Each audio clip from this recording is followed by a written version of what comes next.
Oke, baik. Hari ini saya nantinya akan mengamati bagaimana proses Bu Yulisa sebagai coach dalam coaching yang perlu Bu bisa pahami adalah saya akan mengamati gimana sesi coaching dari Bu Yulisa ini apakah sudah menerapkan alur delta, yakni dari tujuannya, ya, identifikasi masalahnya, terus rencana aksi, dan juga nanti tanggung jawab.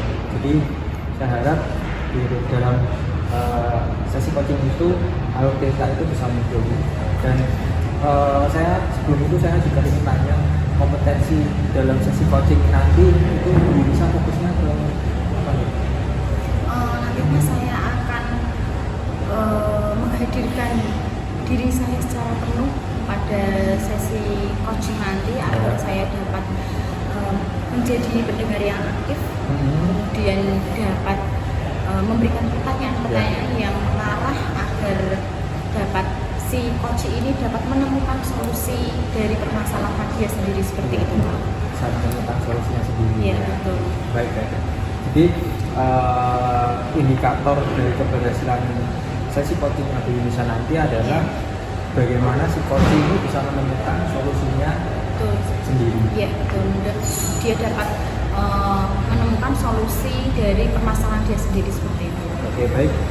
Nanti saya akan mengamati soal delta dan kompetensi seperti yang Bu Yulisa tadi bilang adalah mendengarkan secara penuh dan aktif, dan juga keberhasilannya adalah si coach ini bisa menemukan solusinya sendiri. Baik, semoga sesi coaching nanti bisa berjalan lancar ya Bu Yulisa. Ya, amin. Terima kasih ya Pak.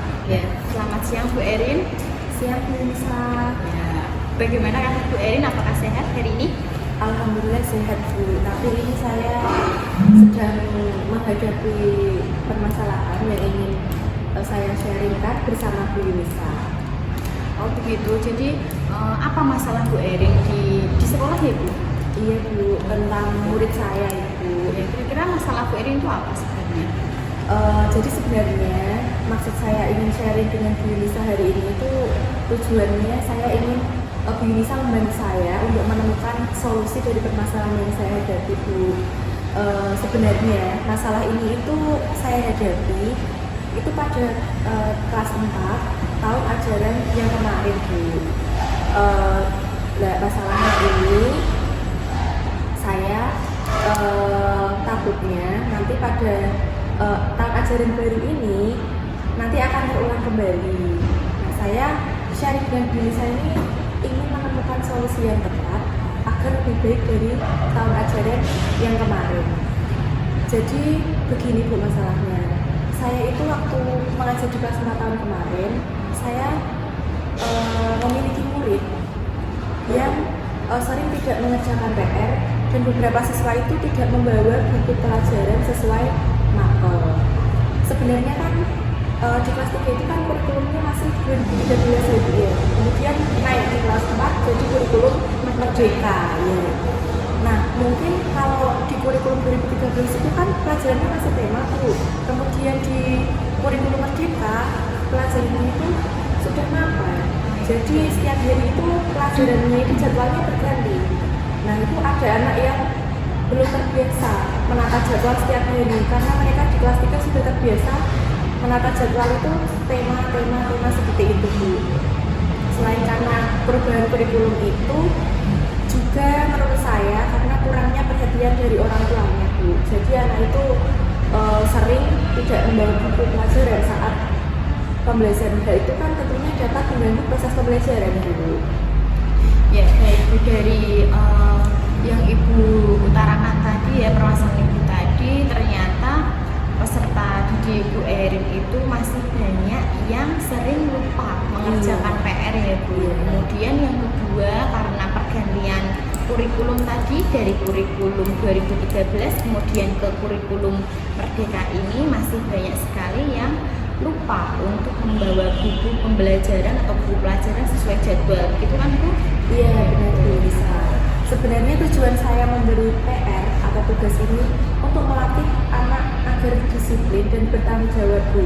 Tapi pada kenyataannya beberapa anak masih ada yang lupa dengan berbagai alasan Bu.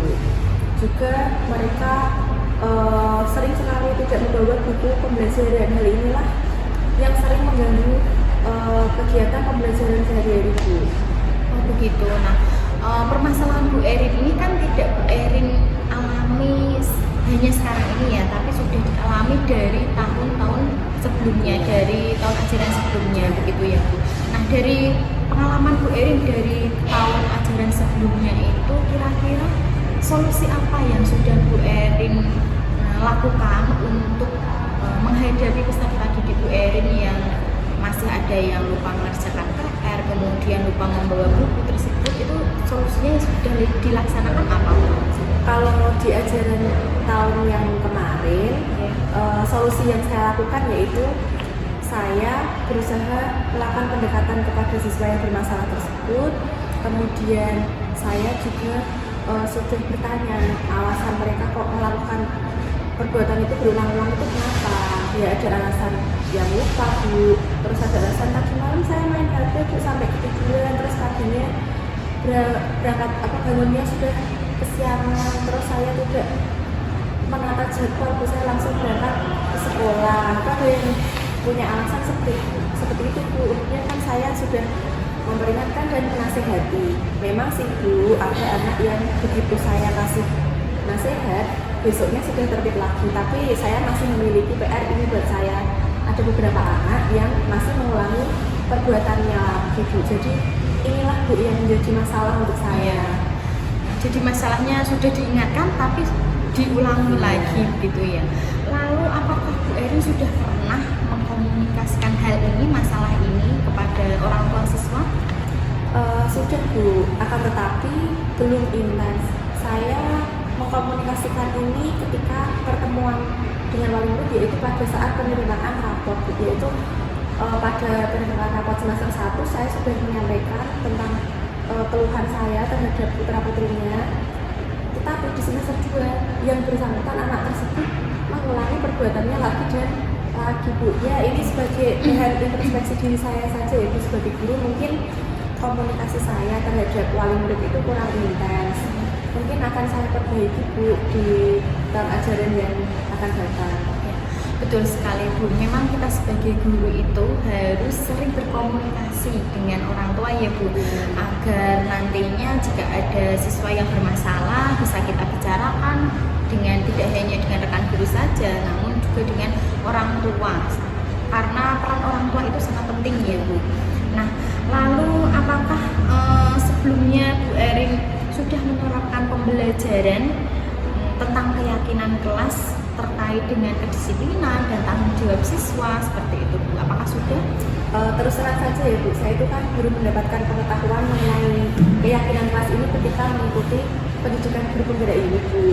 Kalau untuk penerapannya sudah saya laksanakan di akhir tahun ajaran kemarin Bu. Akan tapi kan waktunya sudah mepet sekali dengan kenaikan kelas Bu. Jadi saya merasa itu kurang maksimal. Insya Allah nanti pada tahun ajaran baru saya akan mencoba mengajak murid-murid saya untuk membentuk serta menyepakati keyakinan kelas Bu. Iya betul sekali. Keyakinan kelas itu memang sangat penting sekali ya Bu. Lalu kira-kira langkah atau rencana konkret apa yang akan Bu Erin lakukan ke depannya ya, agar peserta didik Bu Erin itu tidak lagi melanggar atau masih ada yang tidak mengerjakan PR atau tidak membawa buku pelajaran seperti itu, langkahnya apa ke depannya? Untuk langkahnya yang pertama ya Bu, saya di awal tahun ajaran baru nanti saya akan mencoba untuk mengajak murid saya untuk membentuk serta menyepakati keyakinan kelas. Tentunya dalam pembentukan keyakinan kelas tersebut saya melibatkan semua siswa agar semua siswa mengutarakan pendapatnya masing-masing Bu tentang keyakinan kelas apakah yang harus disepakati, karena menurut saya keyakinan kelas ini sangat penting diterapkan karena bisa melatih tanggung jawab dan disiplin siswa dari dalam dirinya, atau bisa siswa itu memiliki motivasi intrinsik dari dalam dirinya untuk melaksanakan tanggung jawab serta kedisiplinan ini. Mereka tidak akan menganggap hal ini sebagai beban, akan tapi sebagai kebiasaan yang positif Bu. Kemudian untuk langkah yang kedua, saya akan mencoba untuk menjalin komunikasi yang lebih intens dengan wali murid. Salah satunya adalah dengan mengadakan pertemuan wali murid di luar penerimaan rapot saja. Jadi mungkin setiap semester itu ada beberapa kali saya mengadakan pertemuan dengan wali murid itu untuk wali murid. Kemudian saya juga akan menjalin komunikasi yang intens dengan wali murid yang siswa putra putrinya bermasalah tadi Bu. Saya akan menghubungi mereka melalui telepon maupun WA agar saya itu bisa memantau perkembangan siswa-siswi yang memang membutuhkan bimbingan khusus atau memiliki permasalahan tersebut. Ya, sebenarnya sudah bagus sekali ya Bu rencana Bu Erin ke depan untuk mengatasi permasalahan-permasalahan Bu Erin itu sudah bagus sekali dengan lebih intens berkolaborasi dengan wali siswa, kemudian memunculkan motivasi secara dari dalam diri siswa sendiri agar dia tidak lagi dia mempunyai rasa tanggung jawab terhadap apa yang harus dia lakukan. Baik Bu, kemudian bagaimana nanti kira-kira kedepannya ya untuk memastikan rencana Bu Erin tersebut berjalan dengan lancar atau tidak itu bagaimana nanti? Saya memiliki komitmen untuk mengadakan evaluasi setiap minggunya terhadap ketercapaian rencana saya Bu. Itu yang pertama. Kemudian yang kedua terkait dengan keyakinan kelas tadi, saya juga akan terus mengingatkan tentang keyakinan kelas ini pada siswa-siswi saya di kelas Bu. Jadi setelah dibentuk dan disepakati keyakinan kelas, saya tidak akan membiarkannya saja, tapi saya setiap hari tidak henti-hentinya akan terus mengingatkan murid saya tentang keyakinan kelas agar setiap hari anak-anak itu ingat dan tahulah konsekuensi apabila mereka melanggar kesepakatan itu. Kemudian yang ketiga, saya juga akan mengajak berkomunikasi atau berdiskusi dengan wali murid. Saya meminta mereka untuk bekerja sama dengan saya agar bisa mengawasi serta membimbing putra-putrinya di rumah untuk belajar di rumah dan untuk kegiatan lainnya di rumah Bu. Ya. Nah, Bu Erin tadi kan sudah bercerita panjang lebar tentang permasalahan Bu Erin ya. Sekarang bagaimana sih perasaan Bu Erin dari awal yang tadi kan Bu Erin mempunyai permasalahan kemudian di-sharingkan dengan saya. Sekarang bagaimana perasaan Bu Erin? Apakah sudah lega atau masih ada ganjalan-ganjalan yang lain? Alhamdulillah Bu, sekarang saya sudah merasa lebih lega, sudah plong karena saya sudah bisa menemukan solusi serta langkah apa yang selanjutnya akan saya terapkan di kelas saya nantinya, sehingga permasalahan-permasalahan serupa tidak akan terulang kembali Bu. Saya ingin mengucapkan terima kasih kepada Bu Lisa karena hari ini sudah bersedia untuk saya ajak sharing serta membantu saya menemukan solusi dari permasalahan ini. Terima kasih banyak ya Bu ya. Bu, sama-sama. Alhamdulillah sekarang Bu Erin sudah menemukan solusi dari masalah Bu Erin sendiri. Kemudian semoga langkah-langkah kedepannya Bu Erin diberikan kelancaran agar dapat membimbing peserta didik Bu Erin menjadi lebih baik lagi. Tetap semangat untuk Bu Erin. Nah, semoga kedepannya peserta didik Bu Erin juga akan lebih baik lagi. Oke, baik Bu Yunisa tadi sudah melakukan sesi coaching dengan Bu Erin ya. Iya. Oke. Baik, setelah melaksanakan sesi coaching tadi, saya ingin bertanya gimana perasaan Bu Yunisa setelah melakukan sesi coaching dengan tadi fokusnya adalah menjadi pendengar. Iya, perasaan saya sudah lega Pak tentunya setelah melakukan coaching tadi. Kemudian indikator dari sesi coaching tadi, saya rasa saya sudah menjadi pendengar yang baik, pendengar yang aktif dengan memberikan pertanyaan-pertanyaan yang menggiring agar si coach Bu Erin ini dapat menemukan solusi dari permasalahan dia sendiri. Betul. Tadi yang mungkin Bu Yunisa tidak sadari tadi ada terkait, saya mencermati ada terkait gestur tubuh. Jadi Bu Yunisa sudah melakukan menghadap, terus tatapan mata juga selalu fokus ke Bu Erin. Kemudian tanpa disadari itu si kunci ini sebelum masuk ke alur theta seperti contohnya identifikasi masalah, tapi sudah muncul tuh bibit-bibit untuk menjadikan atau mengarahkan Bu Erin ini tuh berdasarkan solusi. Jadi sebelum masuk ke rencana aksi sudah muncul tuh di pertanyaan ketika ditanya sudahkah ke orang tua dan lain-lain itu sudah muncul dan itu menjadikan arahan rencana aksi itu lebih tepat. Jadi sih tadi gestur terus menatap itu luar biasa dan itu termasuk salah satu kompetensi yang bisa fokuskan. Dan tadi dari indikator keberhasilan tadi si Koci ya, Koci tadi bisa menemukan solusinya sendiri itu bagaimana Bu Indonesia komentar terkait Koci tadi?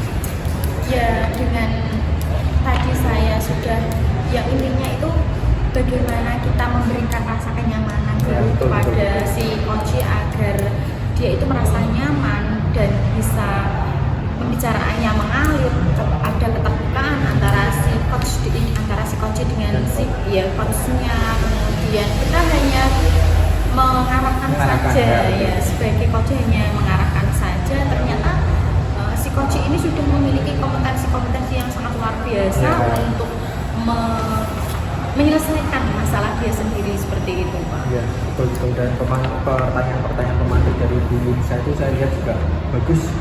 Jadi bisa mengarahkan sesuai dengan alur yang sudah ditemukan dari itu. Begitu Bu Indonesia. Terima kasih atas super visinya hari ini. Baik.